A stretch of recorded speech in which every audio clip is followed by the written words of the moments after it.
Trevor, tell us, how long has there been a hairdressers here? Well, it must have started about the late 1930s, mid to late 1930s. And mother and father had a shop in Ridley Place in Newcastle before I was born. That was a hairdresser's? Yes, yes. Uh-huh. And then they came here, well, I was born here, and they had the shop there then, so that was 1944. I had an older brother who was 3 years, he would have been 80, so he was here 80 years ago. And then my father must have come and started the gents, I think, probably after I came back from the RAF. So I came here when I was 15, I've been here 62 years now. So did you start as an apprentice to your dad? To my dad, yeah. Right. Yeah. Uh-huh. And my mother was on this side. She employed 2 or 3 girls as ladies hairdressers.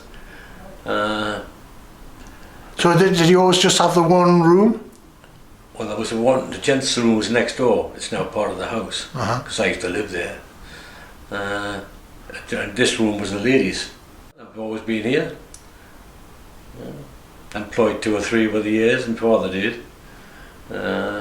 You employed other hairdressers as apprentices, or? Aye, a couple of lads.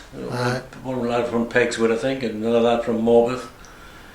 And then another lad who was still a friend of mine, he started here when he was 16, with me and my father. He's about 3 years younger than me. I still see him occasionally. And, well, not much more to tell, really. Just, it's been a long time, 62 years of work. Not many people work that long time. Well, I would imagine that the business of hairdressing will have changed a lot. It has, not just, well, when we first started, there was us and gents and Rutherford. There's only 2 barber shops in Morpeth. What about Purvis? I just remember Purvis, that's going way back. You remember Purvis? That's a long time ago. Yes, I remember John George Purvis. I was just a kid then. I think there was a ladies' salon upstairs as well. That's long ago. That would be in the 50s, late 50s. I would start work about 1960, I think.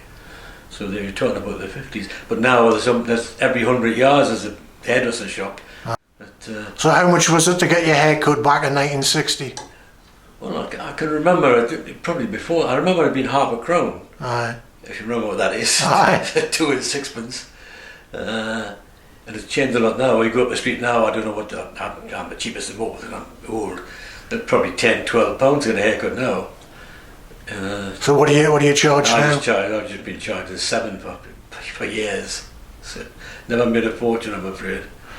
But is it a job that you've always loved?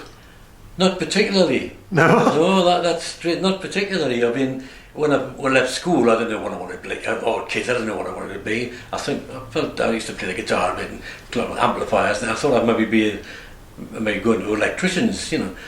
I never wanted to do this. And my dad had the shop, and I said, "Oh, I'd come in for a couple of weeks, you know, and try it out." And so, in a couple of weeks, it became a couple of months, and so on and so on and so on. And I just stopped at it. But I never really loved the job, really. I just got on with it, and you know, never changed. When the haircuts, when even on the BBC announcers and the long hair came in, I think it must have been the 70s, and business was pretty quiet. And I thought I'm going to pack it in. I'm going to go to the post. And my mother and father were both alive, and I did an interview with the post office, and the guy rang us on the Friday and said, "Oh, you passed the test, you know." I said, "Oh, when do I start?" And then he says, "Oh, on Monday." And I said, "Oh, Monday," and I chickened out. And I didn't go. Anyway, I've never been on the dole. It's, you know, I've done all right, I suppose. So it's provided a living for you anyway. Well, it has. Now, I met a lot of people. Some have become friends now, you know. Customers have come in for years and years. That would be reasonable life out of it, I suppose. But I thought when I'm 77 now, it's time I had some time for myself, you know. The hardest job will be doing nothing. Aye.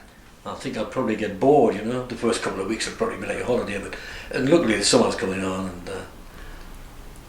you must have cut the hair of a few characters over the years. A few characters and probably hundreds of thousands of heads, I would imagine.